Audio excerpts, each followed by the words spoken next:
Welcome to the Alchemist Inkwell. This is the spiritual podcast for grounded people. I'm Emily. And I'm KristaLyn. And today we have some amazing guests that we've been excited to bring on since before we even really started the podcast. So it is so good to welcome on the hosts of the Black Genzennial podcasts. Hello, Stephanie and Jill. Hi, thank you guys so much for having us. Yes, we're so excited. Thank you. So tell us a little bit about yourselves and your bios and stuff. Like geek out over yourselves for a little bit, because I know we are. Me? Okay. We're gonna do this. Okay. Yeah. Hi guys. I am Steph, one half of the Black Genzennials. Me personally, I'm currently a student, and oh my gosh, how am I still a student? I do not know. But I am living in California. And it's been really cool being from the East Coast and specifically the South and moving out to California, seeing different perspectives and just learning so much as I grow. Right now I'm 24, so I have no idea what's going on, but I am learning, and that's kind of what it's all about.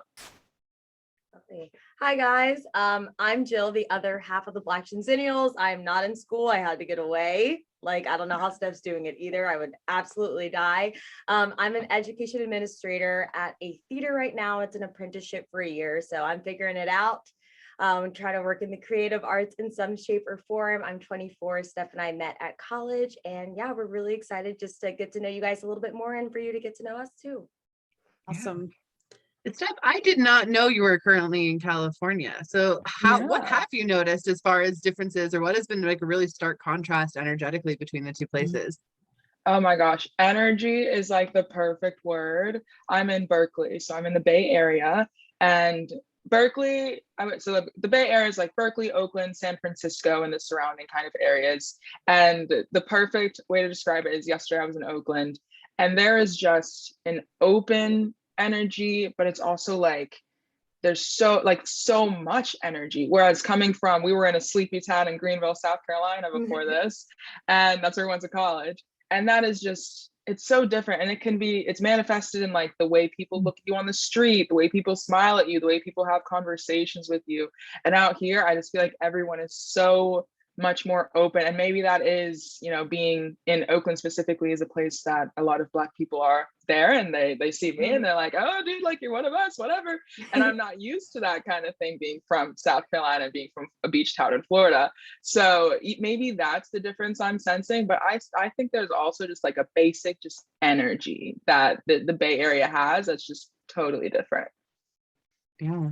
You're basically right next door to me. So I'm up in Tahoe, so I'm not too far away from you. Oh my gosh. Yeah. Hang out. Right? Like, oh my gosh, that's so exciting. But I couldn't agree more. I think the Bay Area specifically is a very interesting, I call it an energy vortex. Every city has one.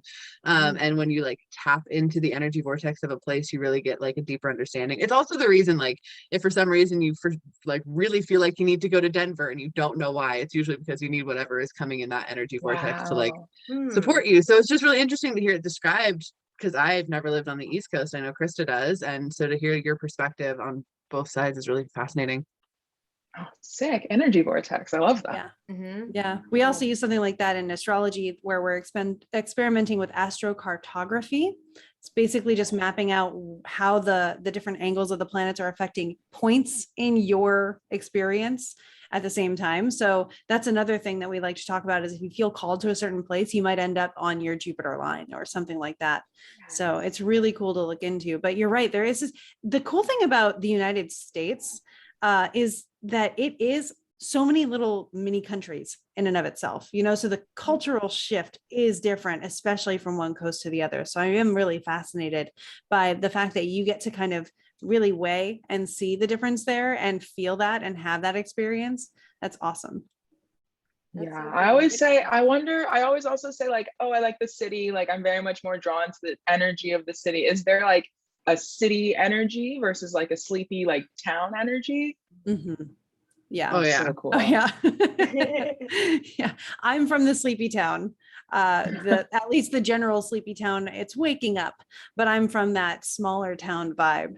And I know when I move into cities or navigate in cities, there is this heightened energy, and you can either ride that wave or it can be quite intimidating. So depends on what you're looking for, if you have the natural environment of a sleepy town or if you're more of a city energy yourself. That's awesome. Yeah. So we did want to start off by talking about like, how are you guys doing? Like over the last week or so, the headlines have been kind of horrible. Yeah. And I'm just doing a check-in with like, how are you doing and how are you navigating that? Obviously, that's not what we were initially thinking we would start this with when we booked this like what, a month ago. But I think it's really applicable to the energy we're experiencing right now. Yeah, I think I'm okay. It's really hard, and social media is definitely something with Black Lives Matter, all of the things that are happening in the world that is obviously brought so much change, but also can kind of have a hindrance to how you feel mentally on the day-to-day basis.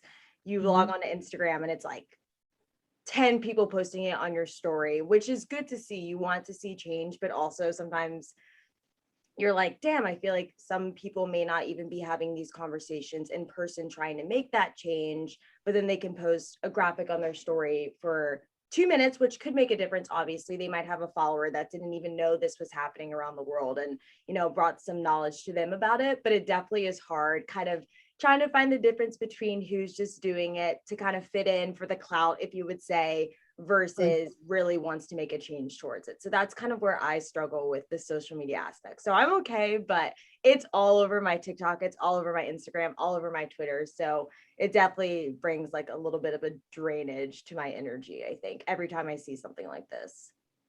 Yeah, I totally agree with the social media kind of thing, and I think it's just crazy because social media, it's designed to jump out at you. It's designed to have all these different things that are kind of stimulating your senses, and when the thing that's stimulating you is the same thing over and over again about this terrible thing that's happened, it's pretty overwhelming sometimes. So I think that, yeah, this is when everything happened, 2 or so years ago. That was the first time I ever like put down Instagram, where I was like, I can't be here anymore. And I'm an Instagram gal, like that like really did it for me. And so I think that that's kind of what I'm always trying to balance, is putting things down or engaging with it and facing, the feelings that I'm having about it. I think it's a really valuable perspective to say the notion of it can get too overwhelming on social media, because some people, I think, feel like, well, no, I have to be present for all of it. I have to be a part of all of it. I have to watch all of it all the time. And I know that that is oftentimes from a place of very high vibration intention and thought, but then it drains them, it zaps them, it makes them not mentally comfortable with themselves and having to deal with those things every day. And so I love like seeing and understanding that like we still have to prioritize some of our own health in that space, even though we are making real change and valuing real change that social media can bring, because the energy of social media is not lovely. Even if you spend a lot of time there, which is part of the reason we do this show and we do this stuff, is like, how high vibration can we make this space that's inherently rather low vibration? You know what I mean? Absolutely. Yeah, I just remember I'm glad you brought up that point. Like a couple summers ago, everything with George Floyd, I had so many of my Black friends just like erasing their Instagram, going off of it. And I was kind of interested and intrigued to kind of keep on it just to see what was actually going out there. But I called one of my friends who's also Black, and she was like, dude, I had to erase it. Like I would just start bawling my eyes out every time I went on Instagram.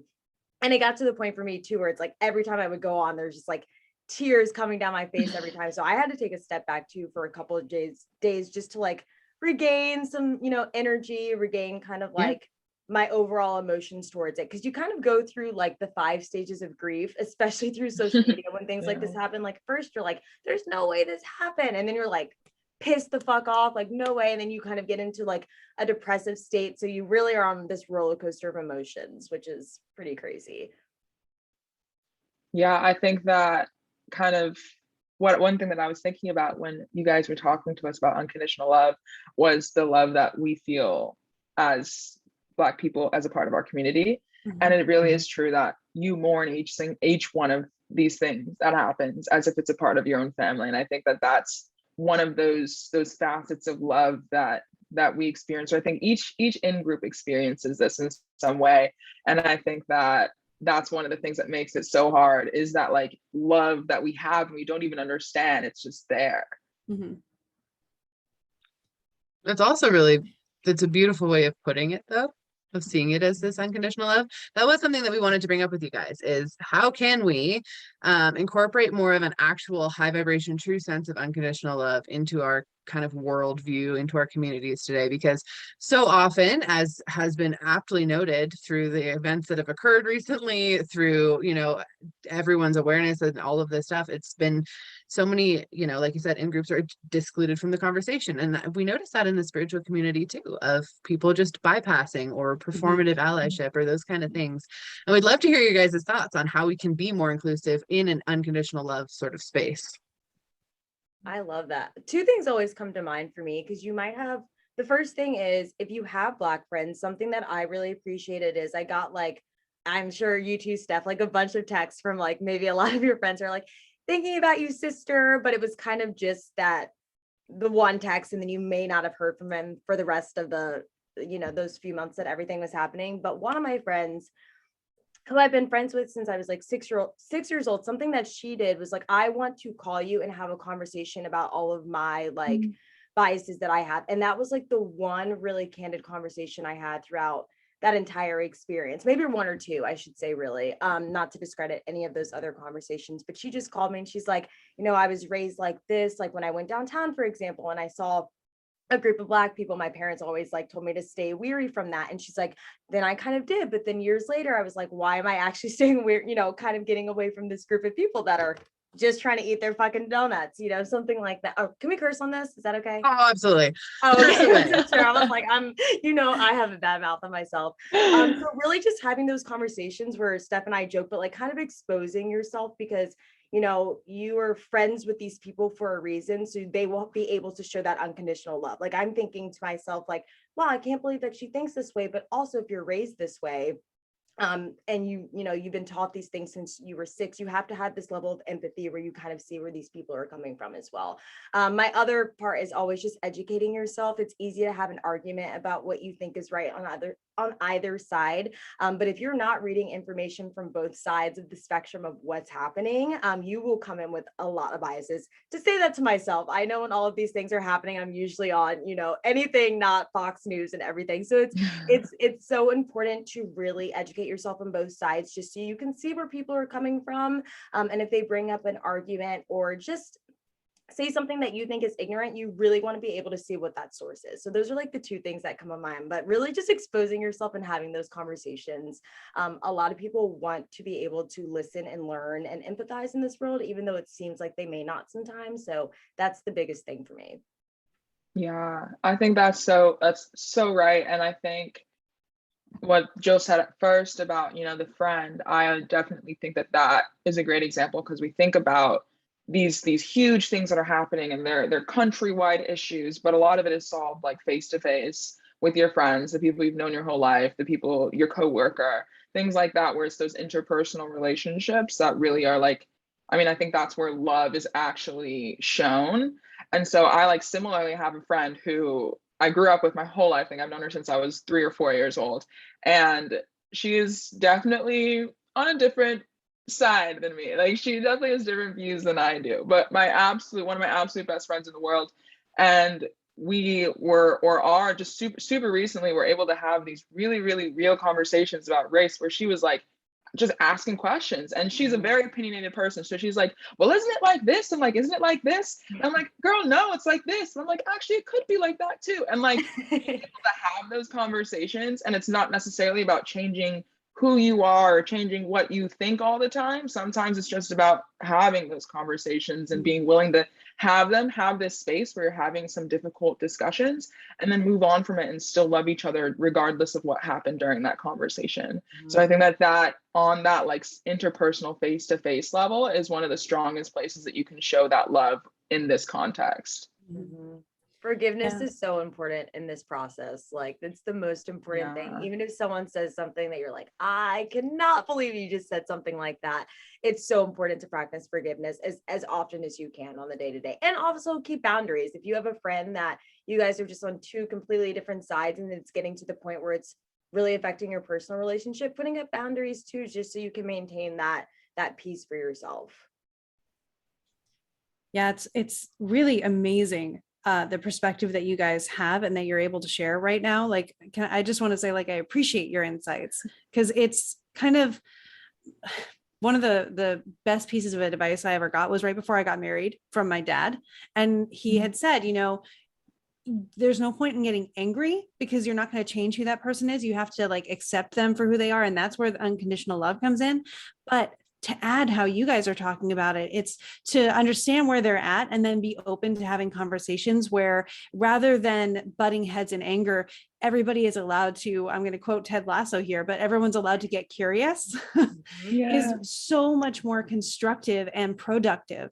And again, coming out to another quote that I'm thinking of, because you guys are just bringing up so much great insight, is The Course in Miracles, which is a book that came out a while ago.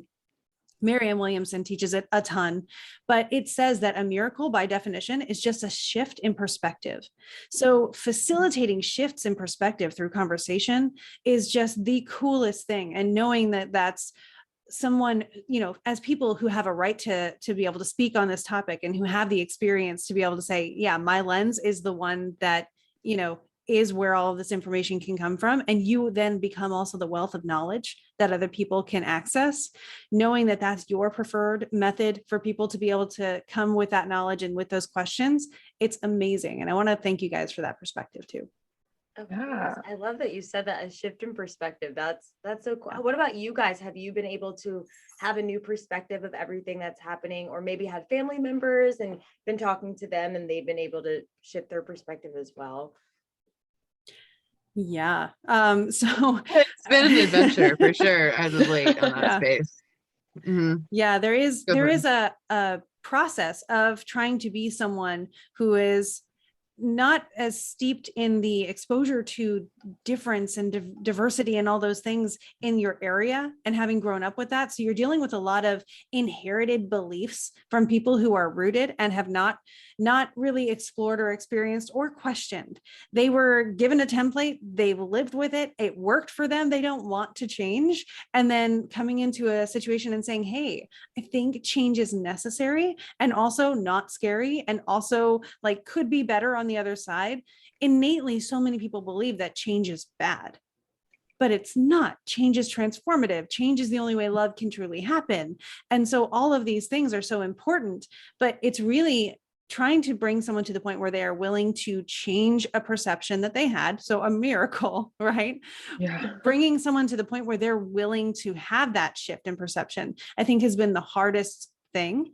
But to your point as well, when you say, oh, but in a one-on-one situation, I've found that a lot of people, when they explore how they would do things on one-on-one circumstances, totally fine.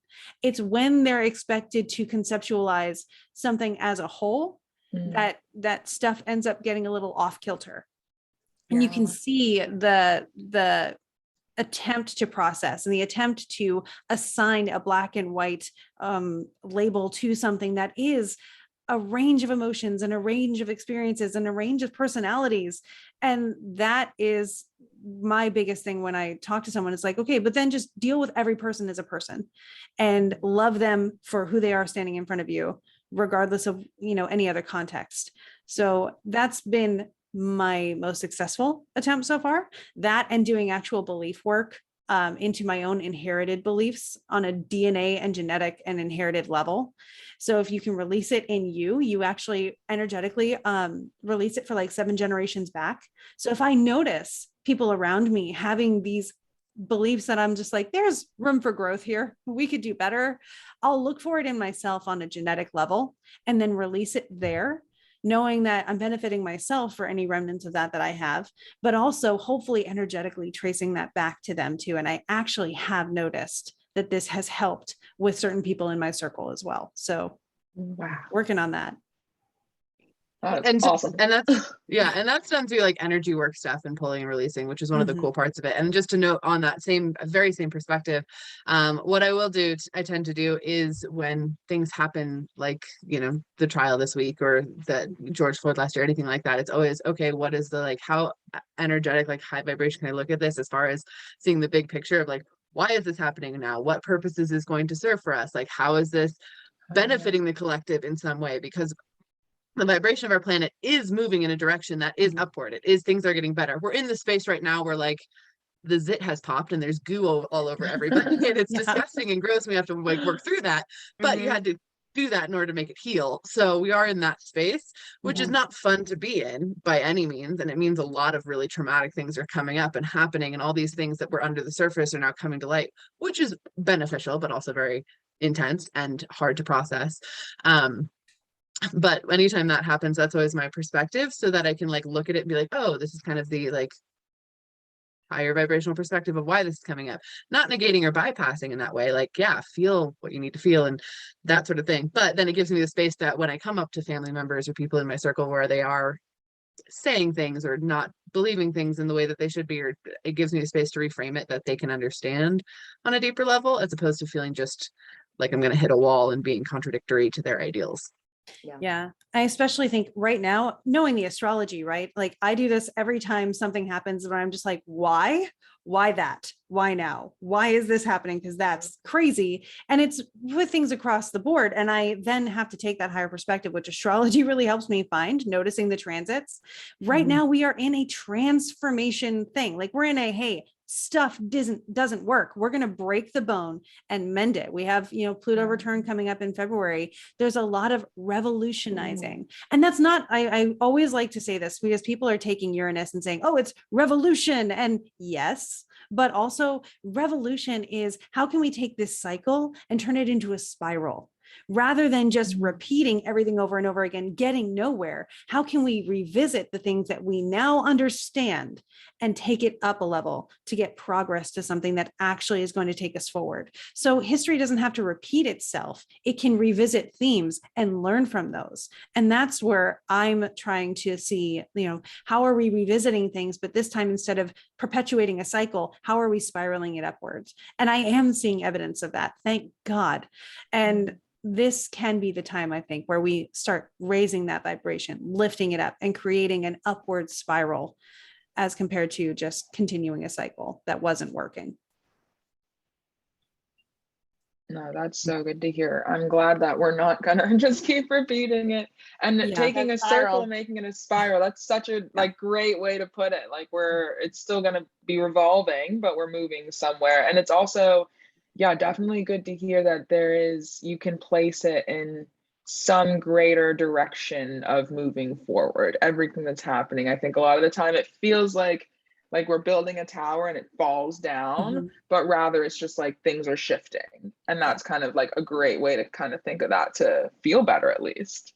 Yeah. And Mhm. to expand on that, we used to build towers and they always fell down. Now we're learning there's a different form of architecture that maybe if we build this way, they'll last longer and more people can benefit. Because if you go into a tower, like I'm just going to play off of this metaphor. If you go into a tower, it only takes you so far. You can't get broader. You get tunnel vision, even if it is looking up and down, right? It's a pole. If you spread outward and you create space for more than just what was in that one spot and build on top of it and on top of it and on top of it, you can expand. And we are, you know, you guys talk about the Black Genzennials, the genzennial generations and that combination. That is what Gen Z and millennials really did come here to do.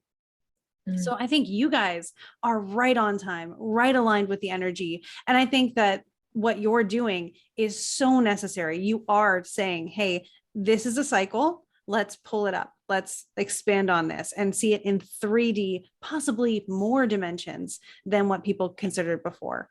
So it's huge. And I, again, can't thank you guys enough for everything that you guys are doing energetically and that the actual tangible steps that you guys are taking too, and that you get to inspire us to do the same.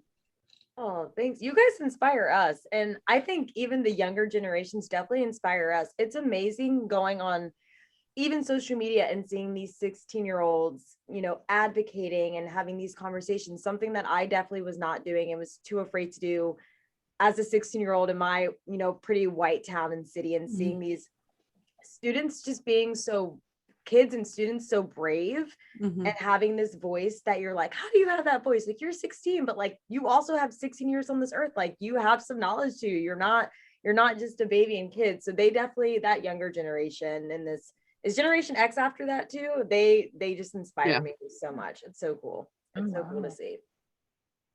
Yeah, Gen X is just above us. And then millennials is the generation that I participate in. Pluto is in Scorpio. And then you have your Gen Zs.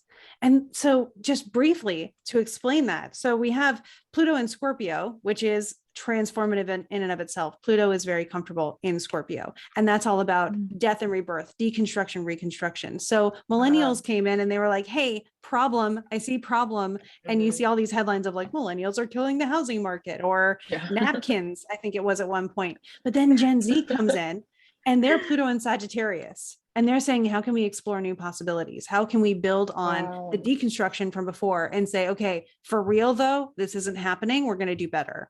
And so that's where we're currently at. Gen Alpha, which is the next generation of Pluto and Capricorn, they're still babies. So they have time and they're going to be building new foundations that we are now exploring and creating, right? So this is a cycle that is elevating. And it's about time. I love that. It's definitely that time. I like that. And so us as Genzennials, we both participate in the tearing down and in the let's do something different. I love that. Yeah, I love that too. So on that note a little bit, what would be topics of conversation you guys would like to see more in social media or on a face-to-face basis? Like, what are things you would like people to talk about more that would create that new kind of change or move towards that, like, making a better solution space? I think some things. Oh, go, Steph. No, you go. You go first.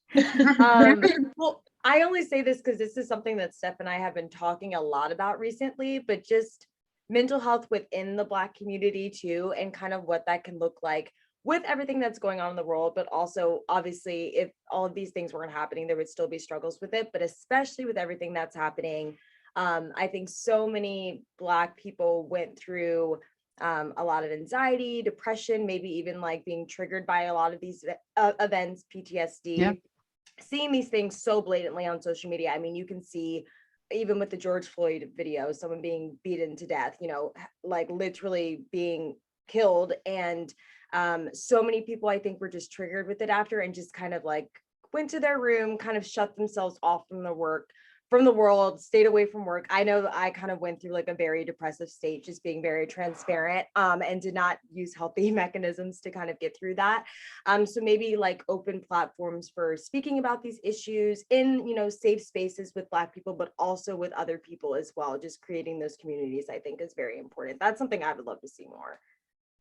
Yeah, I think definitely, like Jill said, we've been talking about that a lot, and that is extremely important. Another thing that kind of, I don't know, it's something I always want, and I think it's really important for that kind of moving forward, is the space that I think Jill and I are trying to fill, which is just like us being us. You know, we're just also people. And I think that us having the space to just like be stupid or like be sad or be excited about something like that nobody else is excited about, or just be human beings. I think that a lot of the time our platforms and our spaces as Black people have to have a theme or have to have an overarching goal or have to have an educational push.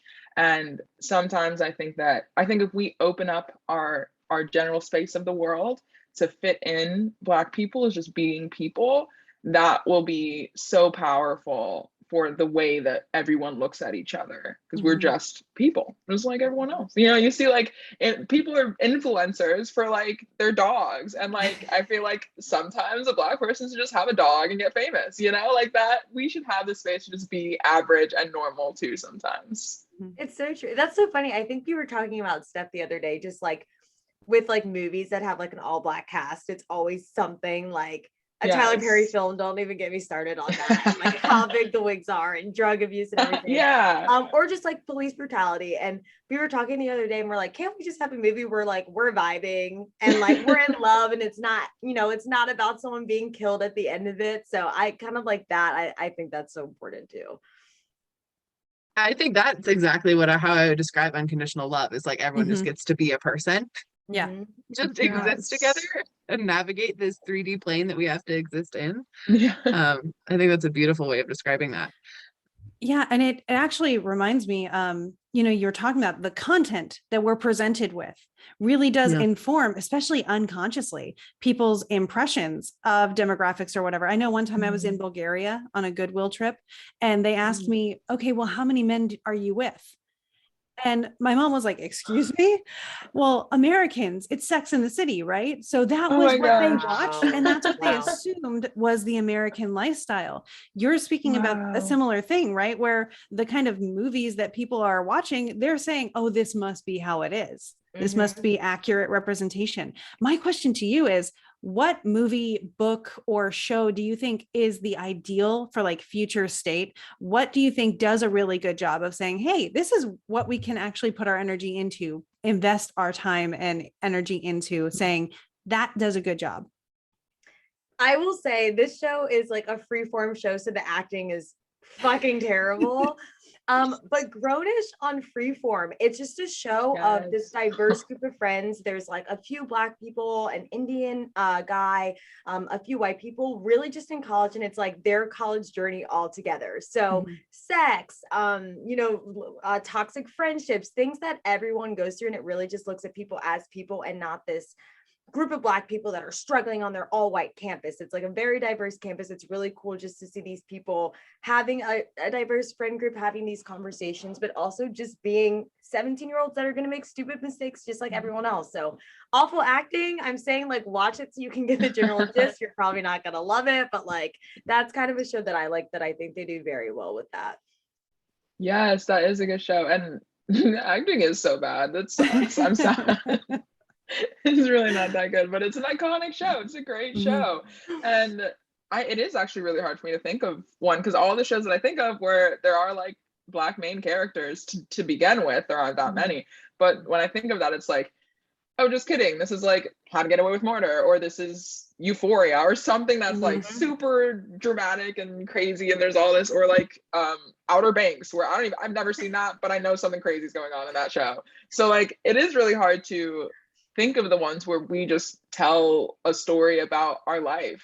So I think that is definitely something that we need to kind of fill that space. Yeah. And I'm sure there's a lot of books too. I honestly, all the books that I have read are usually about police brutality. I'm reading one right now about gentrification. So also very important to educate yourself on those things, obviously, but it is difficult to kind of think of things that are just about like the human experience in general that doesn't have to deal with those like specific niches, I think. Which is so frustrating, and on a very deep level for you guys, and also for future state, like that has to be something that's changed immediately. So thank you for shedding light on that. We've talked about it a lot in books because we run, writers programs, and we're both authors ourselves, of like actual representation of characters without having to be like, this is the token Indian person, and this is the token Black person, and this is how the stereotypes, because that like nothing. I read a lot of fantasy and fiction books, and nothing will stop me reading a book faster than, oh great, we're just going to have one Black person that's completely stereotyped, and now I'm done with the book. Or it's the one person that dies in the whole book, and you're like, are you fucking kidding me? Like, it's cool.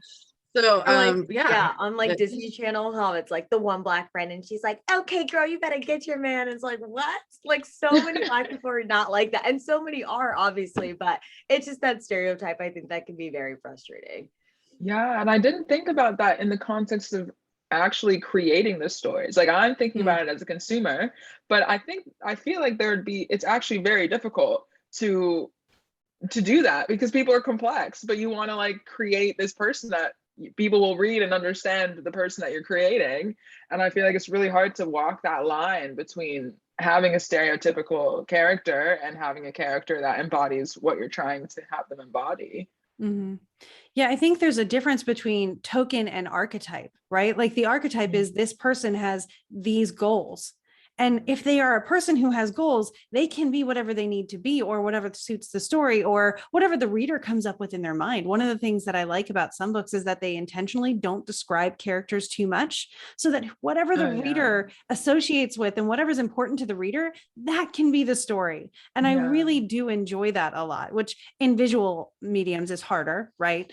But when it comes to archetype, I think for creators, any writers who are listening to this, or, whatever creator, if you focus on what drives a person rather than the details of what that a person appears as, unless it's very vital to what drives them, you can create an archetype rather than maybe falling into that token issue, because it is one, like you see it everywhere, and it's becoming more and more obvious and easy to point out, which hopefully in that way is making it easier to also navigate around and do better. Then I think that's a big do better seems to be a big theme for this whole episode.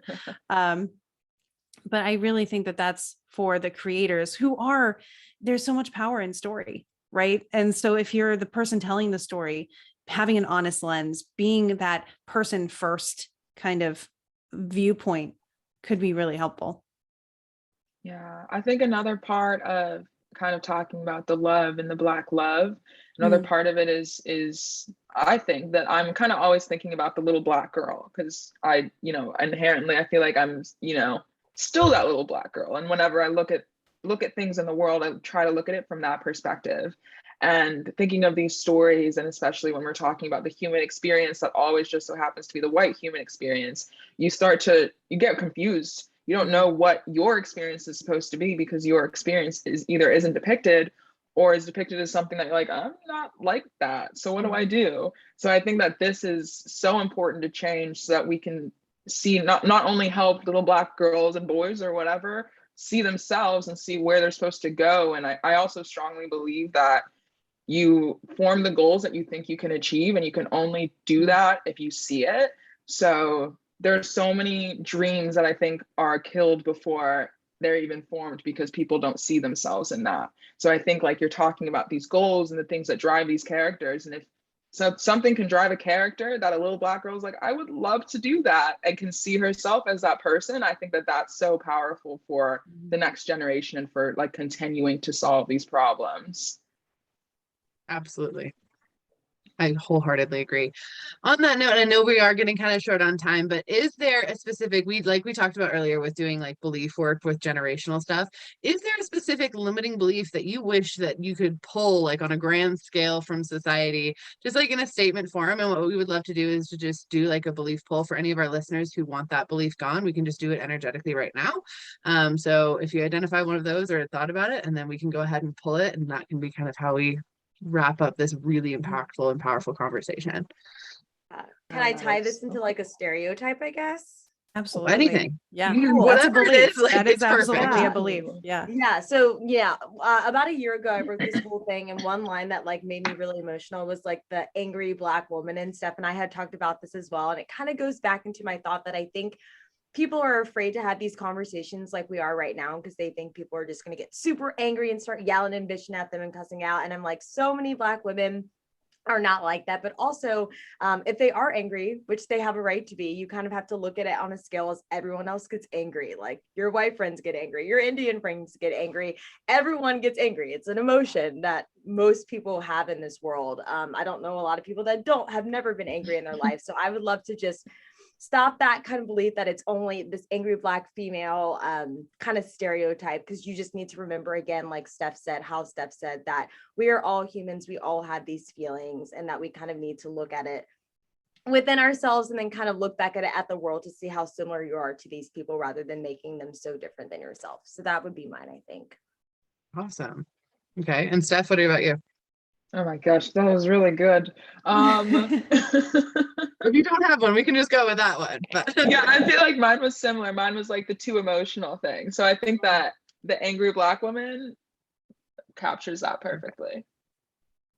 So to put that into like a statement that I would think to pull, and Krista, please give me any feedback. What if we pulled the belief on like, again, for collective level, whoever hears this and wants this, you simply just say yes and agree to it, and we'll do the energy work here for you in a second.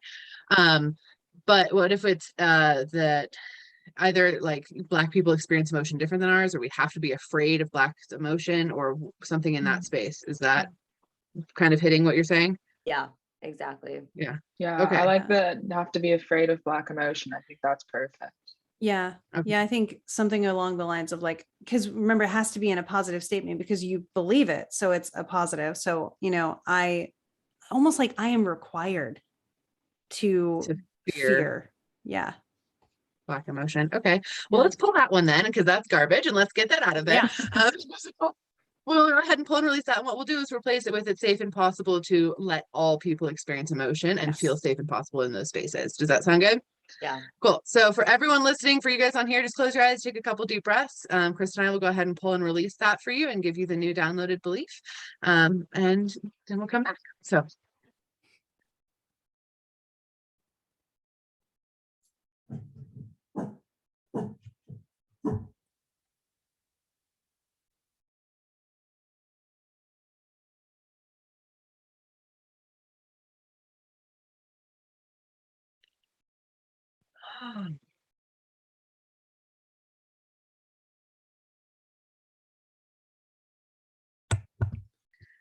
awesome.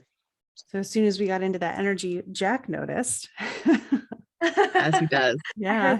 He notices when energy is moving. He did that a couple weeks ago too, and it kind of weirds him out. So we know that energy was moving, which is really cool.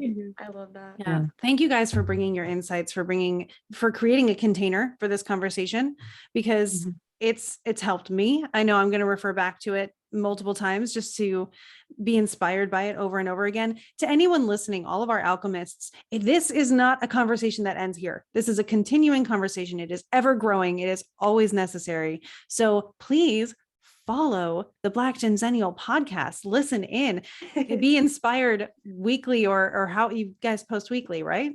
Yeah. Weekly conversations with Jill and with Stephanie, and just, you know, let that continue. Put your energy into this positivity that they are perpetuating, and highly recommend. Yeah. Also, how can everyone follow you on like socials and stuff too? Yeah, we're pretty much on everything. We're on Instagram, Twitter, Facebook, TikTok. We make a lot of TikToks too, which are a lot of fun. All of our streaming platforms, we post every Tuesday at 12 p.m. Eastern time. So find us on Podcast Addict, Spotify, Apple Podcasts, Pandora. We always joke we're like nobody over like 40 listen, or only people under 40 listen to Pandora, but we're on there too. So that's where you guys can find us. So thank you guys so much. Yeah, thank you both so much for coming and sharing this space with us. And we are so glad to have you on and can't wait to talk to you again. Oh, thanks guys for having us. Yeah, thank you so much. So to all the alchemists out there, with this new wisdom, go make some magic. Make some magic.